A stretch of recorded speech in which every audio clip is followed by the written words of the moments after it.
Well, hello and welcome to the Brian Hornback podcast. This is episode 33.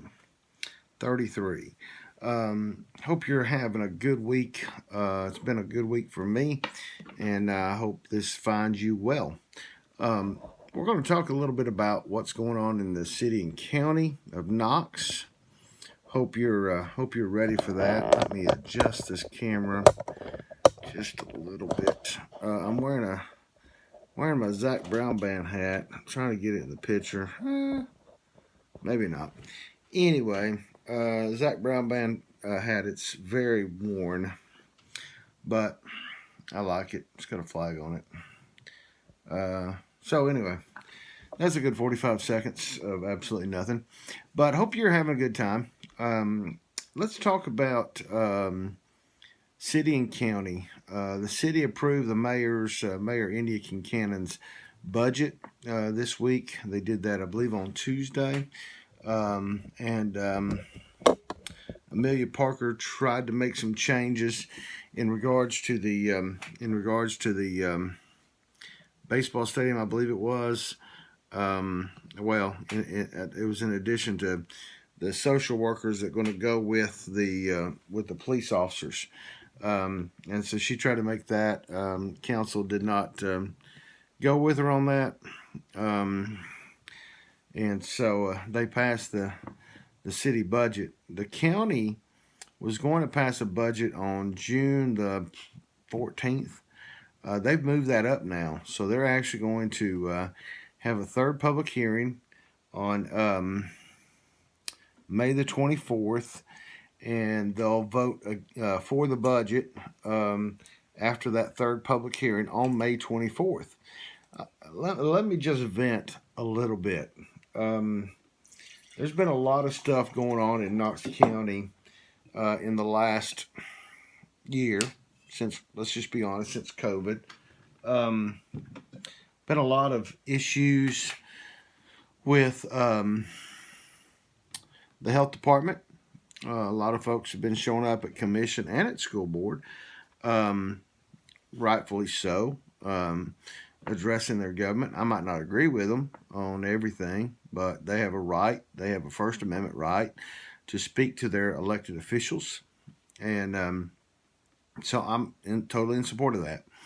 But when it came time to discuss the budget, Kevin Hill, who was one of those folks that was at a lot of the commission meetings and has been at a couple of school board meetings about the mask mandate, is the only person to speak on public forum, public hearing to the commission about the budget.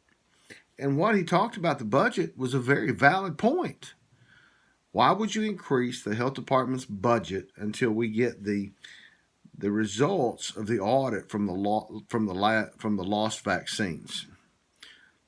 I'm not saying, and I've never said, I was critical of the lost vaccines, but I've never said it was criminal. Now, when the KPD investigation was complete, and when the district attorney opined that it was over, the health department's comments were, we're glad to see there was no criminal activity. Nobody, from my perspective, nobody ever said it was criminal. You can be incompetent and not be criminal. And so I thought Kevin Hill made a very good argument. Sadly, at the second public hearing, no one showed up from the public. The commissioners really aren't asking the questions that I think ought to be asked. The sheriff is upset that he asked for 8% for his officers, and he's only gotten a 5% in the budget. Let's go through that. Let's go through that real quick. I think I've covered this on episode 32, but let's go through it real quick. The sheriff's officers, or the sheriff's department employees, are getting a 5% raise, according to what Mayor Jacobs has proposed. Then the school employees are getting right at what Mayor Jacobs said was right at a 4% raise. Now, the county general employees are getting a 2% raise, but those that park in the city-county building or the Dwight Kessel are going to have their parking paid. So that's the equivalent of about $45 a month, which is still, that's $45 more dollars that's not coming out of their paycheck. That they can use to buy groceries. I'm not opposed to it, okay? Not opposed to it at all. But let's just face reality. Here's my issue with what the sheriff is asking for. Sometime in the middle of the year, the sheriff gave some employees more money. I know for a fact that 2 employees have been promoted to assistant chiefs or chiefs.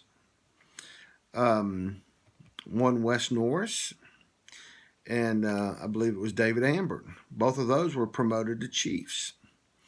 No commissioners asked about that. No commissioners asked about those extra monies that were given in mid-year. Now, last budget cycle, Larson J., one of the at-large commissioners, fought for and got a $1,500 bonus for the sheriff's department. That was great. Ultimately, by the time that bonus paid out in like November, December, the general county government employees got a $1,500 bonus as well. That hasn't really been talked about. So that's kind of what's going on there. My frustration is that it's like the same thing I've said for years and years. If you don't like your government, when I ask you, did you vote, and you tell me no, then you don't have a right to bitch. End of story. So that's what we got going on with the budget. It's going to happen May the 24th. I don't see. They originally said that the extra 3% for the sheriffs, he's asking for an additional 3% for the folks that are captain or below. I don't think that that's going to happen. They originally, Chris Caldwell originally said it was $900,000. Now he says it's $1.2 million. Carson Daly asked at the meeting on May the 17th, if commission voted for that, where does the money come from? Well, guess what, Commissioner? You've been on there for almost, You've been on there for one term, and you just got re-elected in September, so you're in there for almost 5 years. You should know that if you're going to make a motion for more money, you got to tell the finance department and the mayor where that money's coming from. So guess what? You got to do the homework, and you got to figure out where the funding source is coming from. And it can't come from the rainy day fund, because salaries are, in fact, a recurring expense. So, do your work. That's my biggest frustration with elected officials. They don't do their work. I've been an elected official. I understand how that works. Do your work. Do your homework. Know what you're talking about when you get there. All right. Now,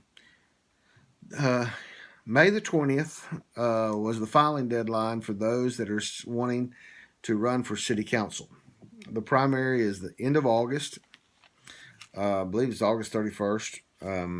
I'll get you those dates in another podcast, in the next podcast. But let's talk about it. We got 5 city council races on the ballot. Knoxville City Council race on the ballot. District 1, District 2, District 3, District 4, and District 6. Now, the way the city elections work, the district elects 2 in the primary. The district votes for 2. So top 2 automatically advance to November, to the general election.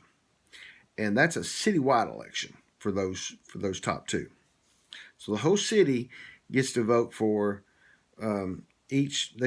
so when you go in August, if you're a city voter, when you go in August, you only get to vote for one of however many are running. The top 2 go to the general election. Then the whole city gets to vote for 5, 1 from each district. Make sense? All right. So let's just go ahead and say that in District 2 and in District 3, you ain't got a whole lot of work to do in August. Because in District 2, Andrew Roberto, the incumbent, and Kim Smith, who I know them both, are running, and there's no other opponents in District 2. So those of you that live in District 2, go vote for one of them. But guess what? The whole city is going to vote on either Roberto or Kim Smith in November. District 3, incumbent Seema Singh and Nicholas Sapero are running. They're the only 2 candidates on the ballot. So those of you in District 3, go vote for one of them. But when you get to vote citywide in November, you'll get to vote for either Seema or Nicholas Sapero. Great. Those 2 races are done till November. Now, let's start back in numerical order. Let's go to District 1. District 1 is South Knoxville, blends over the river a little bit, but incumbent Tommy Smith, who was appointed by the council last year when Stephanie Welch went to work for Mayor Kincannon. Tommy Smith is basically the incumbent. He's being challenged by David Hayes, who many of you may remember. David ran for City Council at large against Janet Testerman a couple of years ago. David has been involved in a lot of the social justice movement that's gone on in Knoxville. And so David is running in that district race. And then also Elizabeth Murphy is running as well. So you got 3 choices. Those of you in District 1 got to select one. You either got to vote for David Hayes, Elizabeth Murphy, or Tommy Smith. I'm putting those in alphabetical order so that nobody can say I'm showing favorites. So that's your choices in District 1. So one of those will get eliminated in August, and it'll go to a runoff in November between one of or whoever the top 2 are in that race. Now let's go to District 4. District 4 has 3 candidates, just like District 1. District 4 covers a lot of North Knoxville, okay? A lot of the Broadway, I guess Fountain City, because Carly Malone lived in Fountain City, and I think she represented that district, on over into like Holston Hills, I think. But anyway, that's Jim Clanaris. He and his wife own Cafe 4 and a couple other restaurants. They own the Kalamata Kitchen, for those of you that have been around a while. His wife's a really great cook. Jim's a really good businessman. And I've told Jim that, okay? Then there's a Jen McMahon. I've not met her yet. She's being supported by the city council movement. But from what I've seen of her on Facebook, she'll be a strong candidate. And then there'll be the incumbent Lauren Ryder. So that's Jim Clanaris, Jen McMahon, Jen McMahon, and Lauren Ryder. Again, there's already been a mailer that was sent out by a third party that was negative toward Lauren Ryder. She's capitalized on that. And so so that will be a very interesting race. Again, 2 of those 3, whoever the top 2 are in August, will advance to November, and the whole city will get to vote for one of those 2 in District 4. Then in District 6, and this is where I kind of get messed up, because the city districts are different than the county districts. East Knoxville for county is considered District 1, but on city council is considered District 6. So in District 6, we have Deidre Harper. Her family's been involved in business and had some lawn mowing contracts with the county schools. Deidre Harper, a gentleman named Garrett Holt, who's a graduate of West High School, is working in the medical field, I believe. I've met him. And the vice mayor, Gwen McKenzie. And so That's an interesting race. Again, Deidre Harper, Garrett Holt, Gwen McKenzie. District 6 will elect each person that votes in District 6 will vote for one. The top two will advance to November. If we go back about 4 years, there was a bunch of people. I want to say as many as 12 people running for District 6. The top two were Gwen McKenzie and realtor Jennifer Montgomery. And Gwen McKenzie won in the runoff, and so we'll see how that shakes out. Deidre Harper, Garrett Holt, Gwen McKenzie. Now, Gwen McKenzie's husband, Sam McKenzie, just finished his first year as a state representative. He's a former county commissioner before she became city councilwoman, and then he ran this year and defeated Rick Staples, and just finished up his first year of a 2-year term in the state capitol as a state representative. I really like Gwen.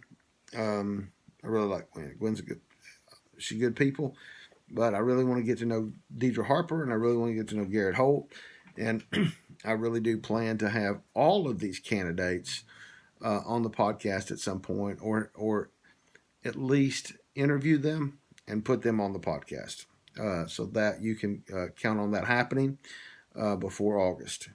Especially the 9 candidates that have to have a positive vote in August. You can count on that. The county elections, man, have kicked off. They're not until May 3rd of 2020. I'm sorry, May 3rd of 2022. 2020 that was a year ago. That wasn't a great year, was it? Anyway, the county election is our largest ballot. It happens every 8 years. All the judges are on the ballot. Everything in the courthouse, with the exception of the property assessor, the law director, a few county commission seats, and a few school board seats. Everybody else is on the ballot that is elected. That will happen in 2022. And like I say, so with the judges, you really are there's a state law about the financing on that, and you're not able to really start doing anything till a year out. But Dino Cole, a Knoxville lawyer, has already come out and announced his intent to challenge Chancellor Eddie Pridemore.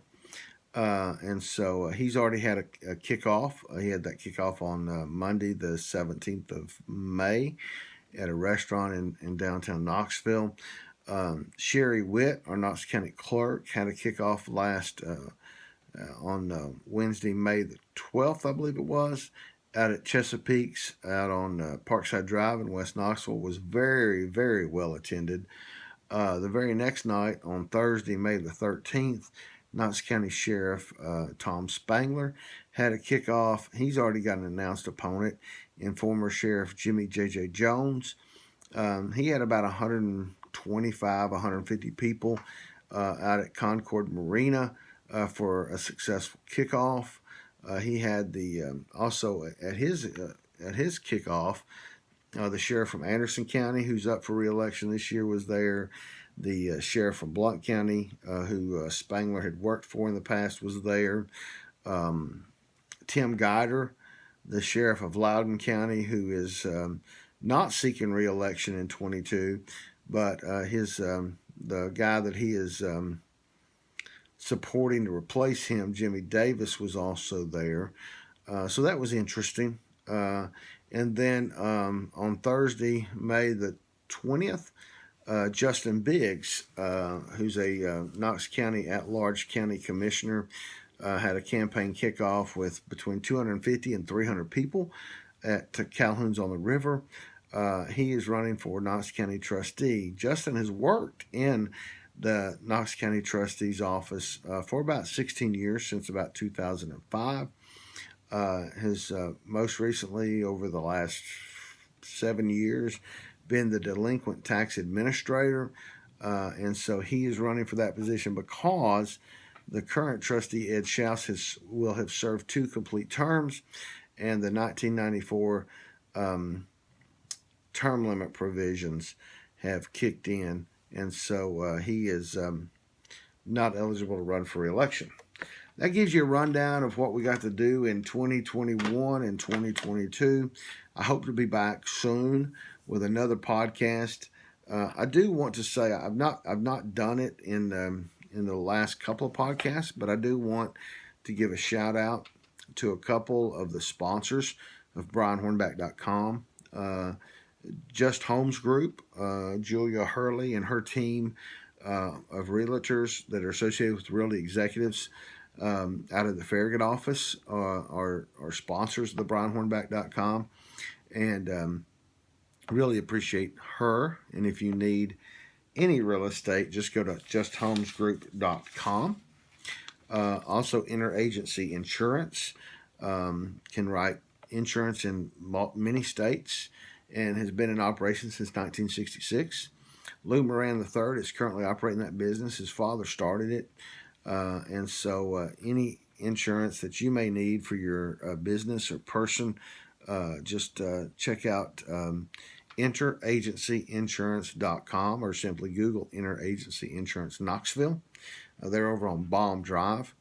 And, of course, Matlock Tire Service. 5 locations to serve you: Athens, Lenore City, where they started, Maryville, Farragut, and Hardin Valley. It looks like I'm going to be headed down to Matlock Tire early this week. I need to get some tires on the vehicle because between work and between covering these campaign kickoffs, I've been losing some tread on some tires. So we're going to do that. Also, our good friends at the Tennessee Smokies, baseball season kicked off on May the 4th. They are also advertisers on the BrianHornback.com, and we appreciate them. And they're having a good, successful start to their season. Their season will run through about mid-September. Started May the 4th and runs through September. So we appreciate them as well. So with all that said, this will conclude this episode. And I would encourage you to continue to check out BrianHornback.com on a regular basis.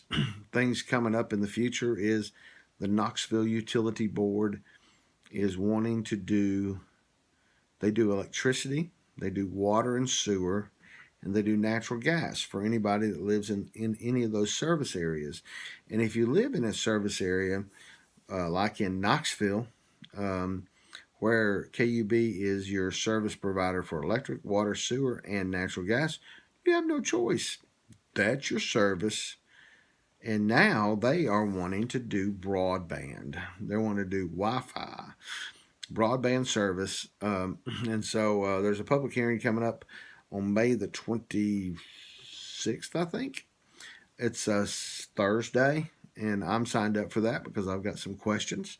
And I'm going through some of the details now. So I'll be covering that, and would appreciate when there's a story up right now just about the fact that the board met for 50 minutes on Thursday, the 20th of May, and approved going forward, along with several other resolutions that they were considering that day. And so there is a precursor of us post up right now that you might want to go check out. And then we'll be covering that some more in the future. And I just yawned, tried to stifle that yawn. But again, that's some things that we got coming up in the future. As always, I thank the good folks at Anchor FM. You get to hear that ad right before this podcast starts for allowing us to produce and allowing us to host and keep it there. And then I appreciate all the other forums where we're at: iHeartRadio, Google Podcast, Apple, Anchor, Pocket Cast, all of them. So anyway, with all that said, thank you all for tuning in, and we'll be talking to you real soon.